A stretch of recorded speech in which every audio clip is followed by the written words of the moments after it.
नमस्कार, मी रेश्मा आणि सगळ्यांचं माझ्या व्हिडिओमध्ये स्वागत आहे। आजच्या व्हिडिओमध्ये मी तुम्हाला गवारीची भाजी थोडीशी वेगळ्या पद्धतीने कशी बनवायची ते दाखवणार आहे।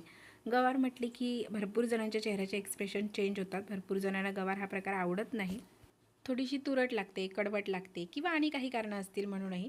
पण आज मी अशा पद्धतीने गवारीची भाजी दाखवणार, थोडीशी ग्रेव्ही टाईप आणि सगळ्यात महत्त्वाचं म्हणजे तुरट आणि कडवट अजिबात लागणार नाही। तर वेळ न घालवता आपण रेसिपीला सुरुवात करूया।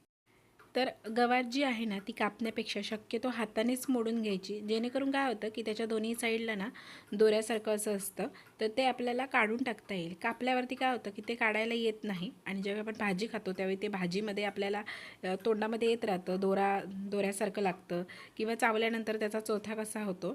तर मी इथे हातानेच अशा पद्धतीने गवार मोडून घेतलेली आहे। तिला स्वच्छ धुवून घेतली आणि ती सुकवूनही घेतलेली आहे। ती शक्यतो ओली ठेवता नाही, कारण इथे आपण कढईमध्ये तेल घातलं आहे तर ती उडायला सुरुवात होईल, त्याच्यामुळे मी धुवून तिला खूप वेळ तशीच नितळत ठेवली होती। तर तुम्हाला हवी असेल तर याच्यापेक्षा अजून बारीक थोडीशी तुम्हीही मोडू शकता, पण मी थोडीशी अशी लांब ठेवलीच, जेणेकरून दिसायलाही ती खूप छान दिसेल। तर मी काय केलं, अर्धा पळी एवढं इथे तेल घेतले आणि त्या तेलामध्ये आपल्याला ही गवार जवळजवळ 4 ते 5 मिनटं एवढी भाजून घ्यायची आहे। एकदम मंद आचेवरती आपल्याला ही भाजून नाही घ्यायची आहे। गॅसची फ्लेम जी आहे ती हाय ठेवली तरी चालेल।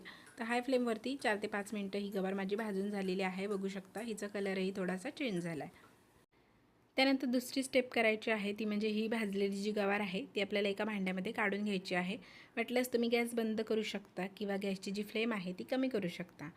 तर ही जी भाजी आहे ना त्या भाजीसाठी मी खोबऱ्याचा वापर करणार नाही, तर इथे आपल्याला शेंगदाण्याचं कूट वापरायचं आहे। तर माझ्याकडे शेंगदाण्याचं कूट बनवलेलं नव्हतं आणि शेंगदाणेही भाजलेले नव्हते, म्हणून मी काय केलं की त्याच कढईमध्ये त्याच्यामध्ये थोडंसं तेल होतं, त्याच्यामध्ये थोडेसे शेंगदाणे भाजून घेते। अर्धा वाटी एवढे शेंगदाणे मी घेतलेत। तर इथे एक तुम्हाला छोटीशी मी टिप्स सांगते। आता माझं कढईमध्ये त्या थोडंसं तेल उरलं होतं, त्याच्यामध्येच मी हे शेंगदाणे भाजून घेते। पण शक्यतो शेंगदाण्याचं कूट ज्यावेळी करायचं असेल त्यावेळी शेंगदाणे जे आहेत ते तेलामध्ये वगैरे भाजून घेऊ नये, किंवा जर भाजून ठेवायचे असतील शेंगदाणे तर ते असेच भाजायचे विदाऊट तेल। जर तेल टाकून आपण शेंगदाणे भाजून घेतले तर ते नंतर नरम होतात, त्यामुळे शक्यतो शेंगदाणे भाजताना त्याच्यामध्ये तेलाचा वापर करायचा नाही। पण मी त्याच कढईमध्ये हे करून घेतलं आहे आणि एवढे सगळे शेंगदाणे मला लागणार आहे, तर लगेचच मी वापरणार आहे, त्याच्यामुळे काही प्रॉब्लेम येत नाही। तर बघू शकता इथे शेंगदाणेही भाजून झालेले आहेत। तर हे थोडेसे थंड झाले की मिक्सरमधून आपल्याला वाटून घ्यायचं आहे। नेहमीच आपलं शेंगदाण्याचं कूट थोडंसं जाडसर असेल तर त्याच्यापेक्षा थोडंसं बारीक असं हे करून घ्यायचं। तर मी सालांसकटच शेंगदाणे मिक्सरमधून वाटून घेणार आहे। त्याच्यानंतर परत मी 1 ते 1.5 पळी एवढं तेल घेतलं आणि त्याच्यामध्ये 1 चमचा एवढी मोहरी घातली। मोहरी चांगली तडतडली की मग अर्धा चमचा एवढं जिरं घालायचं। जिरंही मस्तपैकी तडतडलं की 8 ते 9 कढीपत्त्याची पानं घालायची, तुमच्या आवडीनुसार किती घालू शकता। कढीपत्ता थोडासा परतवायचा आणि त्याच्यानंतर मग पूर्ण एक मोठा कांदा मी इथे बारीक चिरून घेतलेला तो घालायचा, त्यालाही मस्तपैकी लालसर होईपर्यंत भाजायचं। तर आता कांदा भाजताना आपण त्याच्यामध्ये थोडंसं पाव चमचा अर्धा चमचा एवढं मीठ घालायचं, जेणेकरून कांदा आहे ते लवकर भाजतो आणि भाजीला आहे ती खूप छान अशी चव येते। मी सुद्धा इथे मीठ घातलं आहे, पण त्यावेळी मी कॅमेरा चालू करायचा विसरले, पण तुम्ही अवश्य घाला। त्याच्यानंतर थोडासा कांदा भाजला की अर्धा चमचा एवढी आलं लसूण पेस्ट घालायची आणि पाव चमचा एवढं आपल्याला याच्यामध्ये हिंग घालायचं आहे। जर हिंग आवडत नसेल तर तुम्ही स्किप केलं तरी चालेल। आता आलं लसूण पेस्ट आणि हिंग जे आहे ते तेलामध्ये आपल्याला मस्तपैकी आलं लसूण पेस्ट भाजेपर्यंत याला परतवत राहायचं आहे। आपल्याला जशी आलं लसूण पेस्ट भाजते तसा वास यायला सुरुवात होतो। त्यानंतर मग याच्यामध्ये टोमॅटो घालायचा आहे। तर मी एक छोटा टोमॅटो बारीक चिरून घेतला, तो घातला। मस्तपैकी टोमॅटो नरम झाला की मग तुमच्याकडे जो कुठचाही साठवणुकीचा मसाला आहे, मालवणी मसाला, कांदा लसूण मसाला, काळा मसाला, तुम्ही जो कुठचाही वापरता तो घालायचा। तर या मसाल्यांव्यतिरिक्त मी अजून कुठलेही मसाले याच्यामध्ये ॲड केले नाही। हवी असल्यास थोडीशी हळद तुम्ही याच्यामध्ये घालू शकता।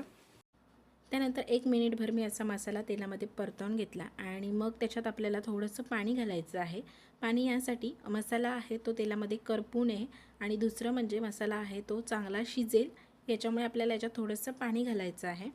काही जण काय करतात की मसाला व्यवस्थित भाजला पाहिजे म्हणून जास्त तेलाचा वापर करतात, पण जास्त तेलाचा वापरही बरा नव्हे। याच्यामुळे कमी तेल घालून आपण मसाला ज्यावेळी भाजतो त्यावेळी थोडंसं पाणी घातलं तरी चालेल।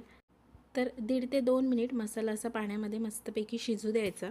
त्यानंतर मग आपल्याला त्याच्यामध्ये घालायचं आहे शेंगदाण्याचं कूट। तर शेंगदाण्याचं कूट मी किती बारीक केलं आहे ते बघू शकता। तर 2.5 ते 3 चमचे एवढं मी इथे शेंगदाण्याचं कूट घातलेलं आहे। शेंगदाण्याचं कूट मस्तपैकी त्या ग्रेव्हीमध्ये आपल्याला मिक्स करून घ्यायचं आहे। आणि त्याच्यानंतर मग त्याच्यात आपण जी भाजून घेतलेली गवार आहे ती घालायची। तर गवारला देखील आपल्याला मस्तपैकी याच्यामध्ये मिक्स करून घ्यायचं आहे। त्याच्यानंतर आपल्याला याच्यामध्ये चवीनुसार मीठ घालायचं आहे आणि ही जर भाजी तुम्हाला थोडीशी पातळ हवी असेल तर त्यानुसार आपण याच्यामध्ये पाणी कमी जास्त करू शकतो, किंवा जर तुम्हाला अशीच सुकी खायची असेल तर अगदी थोडंसं पाणी घालून हिला मस्तपैकी शिजवून घ्यायचं।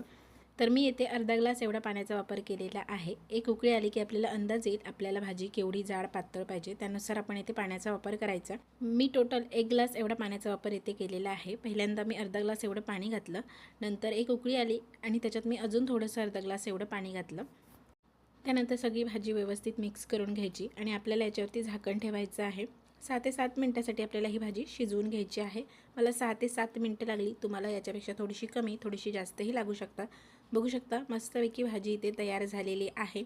याच्यापेक्षा जर अजून पातळ हवी असेल तर थोडासा पाण्याचा वापर करा, गरम पाण्याचा वापर करा, पण मी हीच कन्सिस्टन्सी ठेवणार आहे या भाजीची। गरमागरम भातासोबत ही भाजी अप्रतिम लागते। एकदा या पद्धतीने नक्की ट्राय करून बघा।